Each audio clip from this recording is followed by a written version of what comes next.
बिस्मिल्लाहिर्रहमानिर्रहीम अल्हम्दुलिल्लाहि हम्दन कसीरन तय्यिबन मुबारकन फ़ी सल्लल्लाहु अला हबीबिही मुहम्मद सल्लल्लाहु अलैहि वसल्लम।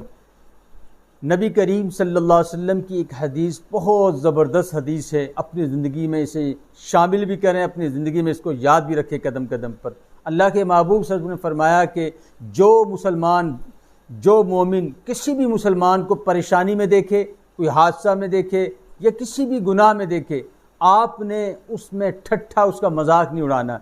अगर आपने किसी बीमार ज़दा को देखकर या किसी जुर्म करते हुए देखकर आपने उसका मजाक उड़ाया या उसका आपने जो है मुसलमान को जो है दूसरों के सामने जलील किया, आपको जब तक मौत नहीं आई, जब तक कि वो गुनाह, वो हादसा आपके साथ पेश ना आ जाए। आप यकीन जानिएगा, कराची के अंदर डॉक्टर अमीर अली साहब, मैंने अपनी किताब में उसका वाक़या लिखा है।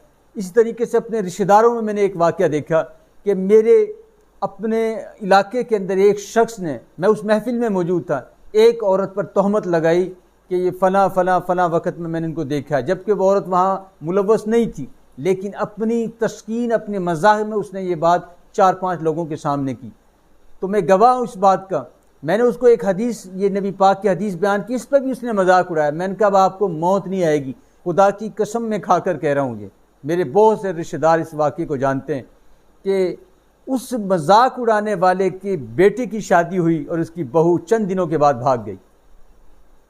तो इसलिए जब अक्सर देहातों में हम बग़ैर किसी सुनी सुने बात को तोहमतें लगाना शुरू कर देते हैं और अक्सर लोग फिर भुगतते हैं। इसलिए जब किसी का मजाक उड़ाएं तो अपना अंजाम भी सामने रखें।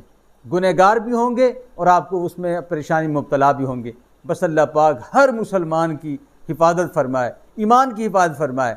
आपका दिल जब साफ़ होगा, आपके अंदर किसी का हसद बुग़्ज़ नहीं होगा। जब आपके दिल में हसद बुग़्ज़ होगा, आप यकीनन ग़ीबतें भी करेंगे और दूसरों पे तोहमत भी लगाएंगे। बस अल्लाह पाक हम सब की हिफाजत फरमाए। अल्हम्दुलिल्लाहि रब्बिल आलमीन।